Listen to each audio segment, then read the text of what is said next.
the context of the video, when we employ the term system, we are not referring to any specific political, cultural, or religious system.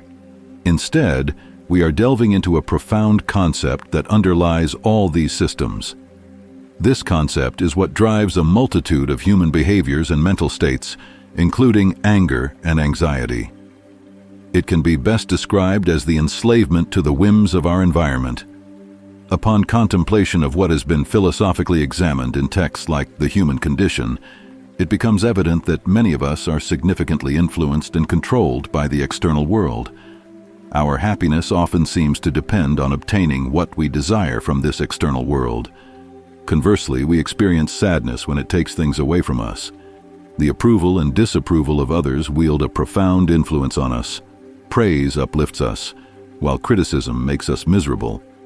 Interestingly, the more we desire something, the more we are willing to sacrifice to obtain it. Conversely, the more we oppose something, the higher price we are willing to pay to avoid it. These cycles of desire, aversion, love, hate, like, and dislike often leave us in a perpetual state of fear. This fear makes us highly susceptible to manipulation through shaming, blaming, and the allure of external entities. These entities, be they large corporations, political parties, or cults, are all seeking something from us. In this manner, the world governs us, much like a rider dangling carrots on sticks before a donkey. Most of us obediently follow this path from birth to death, much like cattle being led by the herder. However, it's imperative to consider what would happen if we were to reject the metaphorical carrot. What if we made a conscious choice to escape this system that seems to hold us in its grip?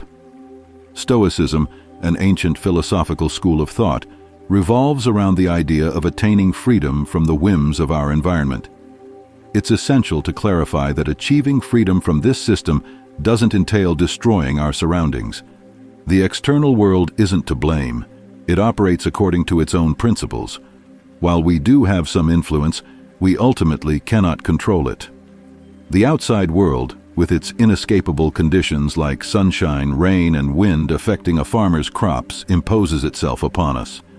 These conditions in themselves aren't the problem. It's our enslavement to them that constitutes the challenge. So why do we allow the waves of fate to sweep us away so swiftly? Why do even the smallest misfortunes and strokes of luck have the power to manipulate our emotions like puppeteers controlling marionettes? Epictetus, a prominent Stoic philosopher, provides valuable insight into this quandary. Men are disturbed not by things, but by the principles and notions they form concerning things. For instance, death isn't inherently terrible, as evidenced by Socrates' perspective. The terror associated with death lies in our perception of it as something terrible. Thus, when we encounter hindrances, disturbance, or grief, it's crucial to attribute them not to external factors or other individuals, but rather to ourselves and our own principles. The system continues to operate as long as we feed into it. The more we attribute tragedy and fortune to what's natural and beyond our control, the more our emotional state becomes subject to the whims of chance. Fortunately, Stoicism offers us invaluable wisdom that can help us break free from this system. Here are 7 Stoic principles that can guide us in replacing a highly vulnerable, erratic, and tumultuous way of living with a peaceful and liberated existence. Before we delve into these principles, please take a moment to verify if you're subscribed. And as usual, don't miss the chance to master your emotions. By clicking the link in the first pinned comment, you can grab the self-knowledge ebook that I guarantee you'll find valuable. 1. Maintaining cheerfulness. Regardless of circumstances, how much time have we wasted hoping for favorable outcomes and dreading the arrival of unfortunate events? How many hours have we spent in tears because the future unfolded differently than we had envisioned?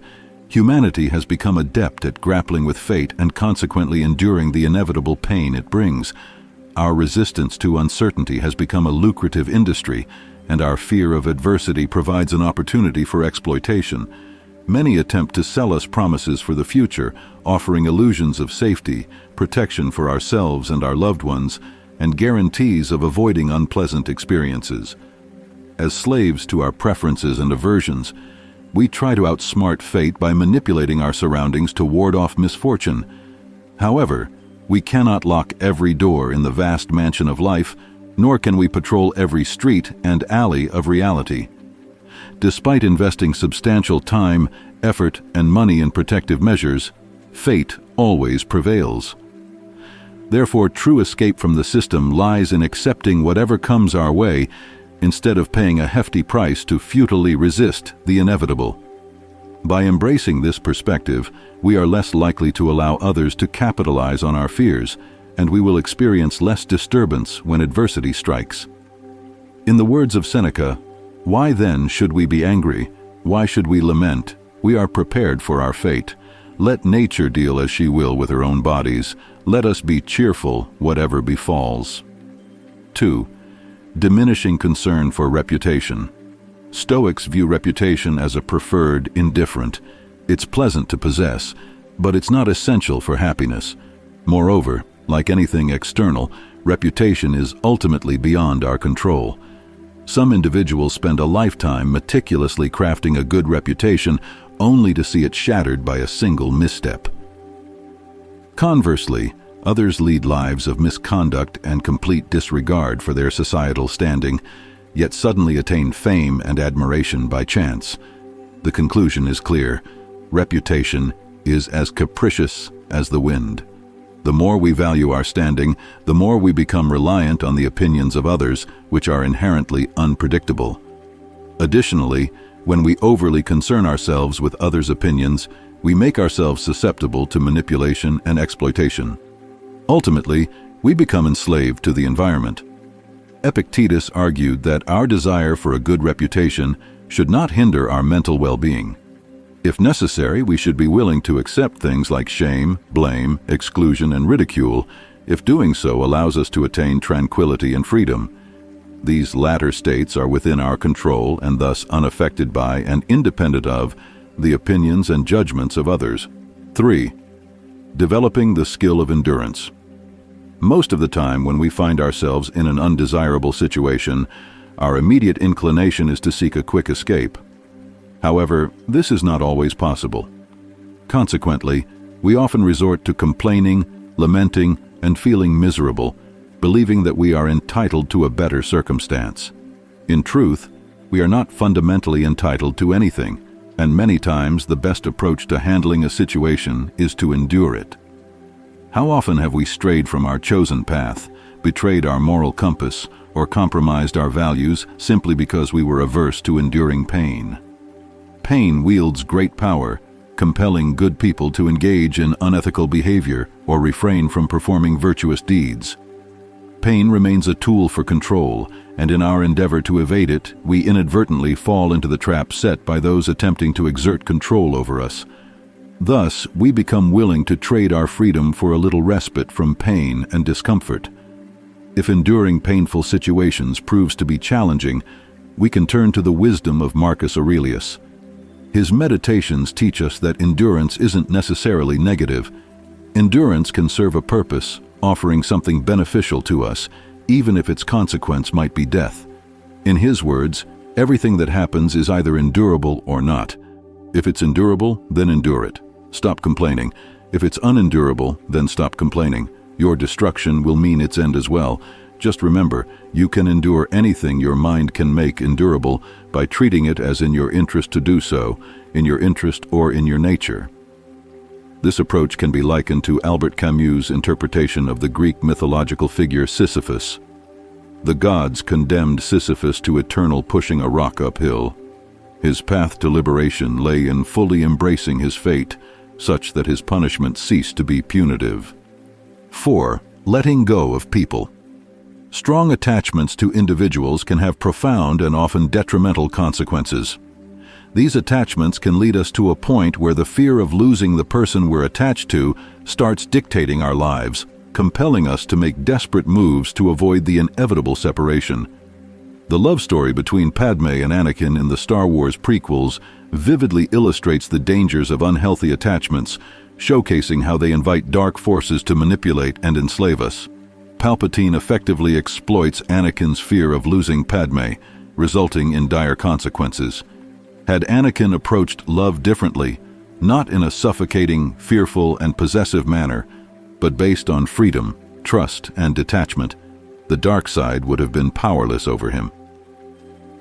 Epictetus offers stern but potent advice concerning attachment to things we hold dear, suggesting that we should view them as they truly are, destined to break or perish.